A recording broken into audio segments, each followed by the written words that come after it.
a wellness industry worth billions rests on one scientific promise, that time among trees measurably strengthens your immune system.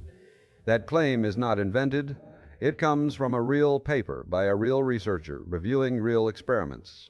We read it, and what it actually says is more precise, more hedged, and in one specific respect, bolder than almost every summary of it. Here is the paper, the replication almost nobody cites, and what the field's own auditors concluded when they graded the evidence. This is a verification file, not a wellness segment. The question is narrow. When someone tells you that walking in a forest boosts your immune system, what is the evidence behind that sentence, and how good is it?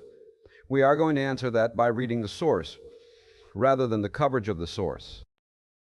Forest bathing, Shinrin-yoku in Japanese, is not hiking, and it is not exercise. It is a short, slow, deliberately unhurried visit to a forest. Japan began formally promoting it in 1982 as public health policy, decades before it became an export. The source is a paper called Effective Forest Bathing Trips on Human Immune Function by Ching Lee of Nippon Medical School in Tokyo. Two things about it are worth stating up front. It is almost always cited as a 2010 paper, that is the issue date.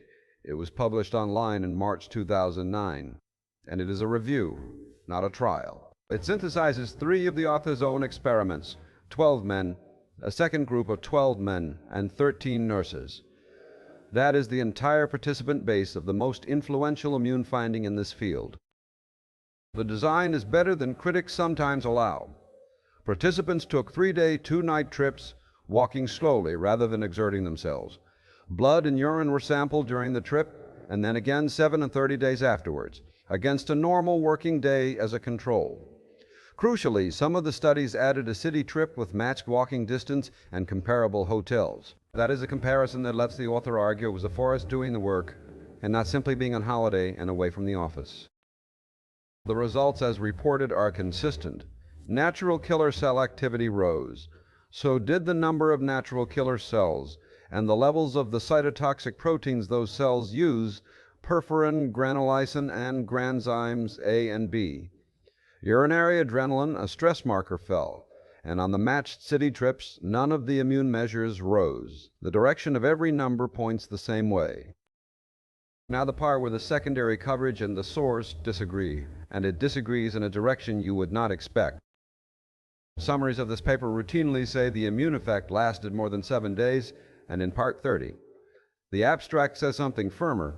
The increased natural killer activity lasted for more than 30 days after the trip. The 7-day figure belongs to a different subset of markers. Natural killer activity itself is the one the paper puts at 30 days, and on that basis it suggests a monthly trip would maintain the effect. When we check the brief against the source, the correction ran upward. The paper claims more than the people summarizing it do.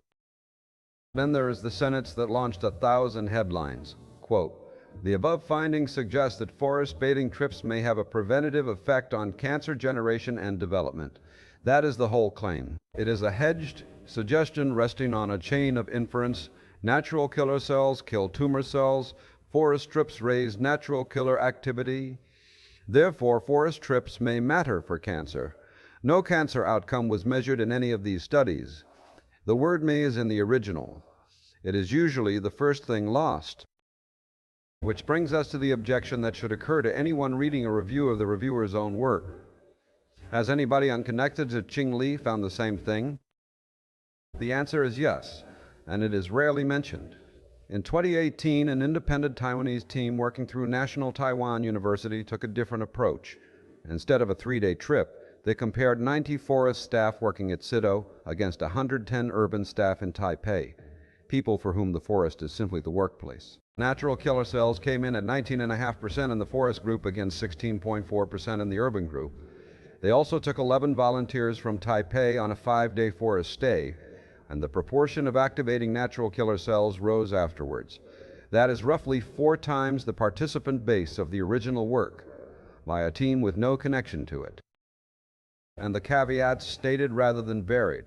This is an observational pilot, not a randomized trial. People who work in a forest differ from people who work in an office in more ways than the air they breathe. The standard deviations on that headline comparison overlap substantially. And the venue needs saying out loud, it appeared in On-Caught Target, a journal that lost netline indexing in 2018 over editorial practice concerns. None of that makes the measurements wrong.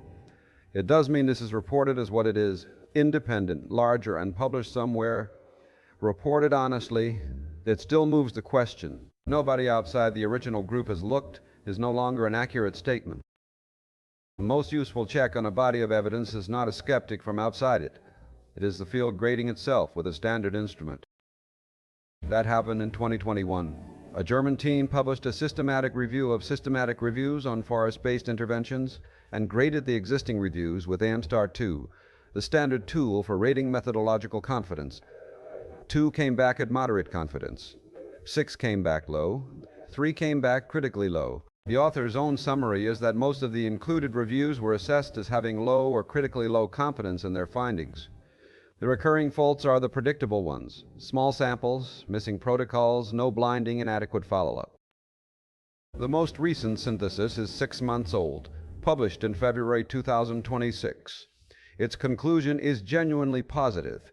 It calls forest bathing a promising low-risk strategy for immune resilience and stress regulation. But read its caveats, and they are almost word for word the ones attached to the 2009 paper. Substantial heterogeneity in study design, exposure, and outcome measures, limiting direct comparability and causal inference. Many investigations employing small sample sizes or short-term designs. 17 years and the qualifications have not moved. So this is not a debunking, it is a calibration. On stress physiology, cortisol, blood pressure, pulse, a shift toward the parasympathetic, the evidence is well supported and repeated across many countries. On immune markers, the measurements are real, the samples are small, there is one independent replication carrying a venue caveat, and the review literature is rated low confidence by its own auditors. On disease prevention, nothing is demonstrated, and the paper everyone cites for it did not claim otherwise.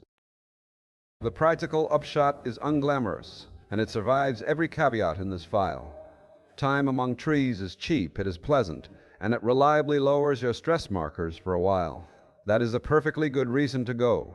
It is not a cancer intervention, and the researcher whose work is used to sell it that way never said it was. The full dossier with every source linked and every photograph credited is at outdoorscure.thecherrycreeknews.com. This file was produced by Broadside News Group. Claims are attributed to their sources. Biomarker findings are reported as biomarker findings and not as clinical outcomes. And where we could not verify something, we said so.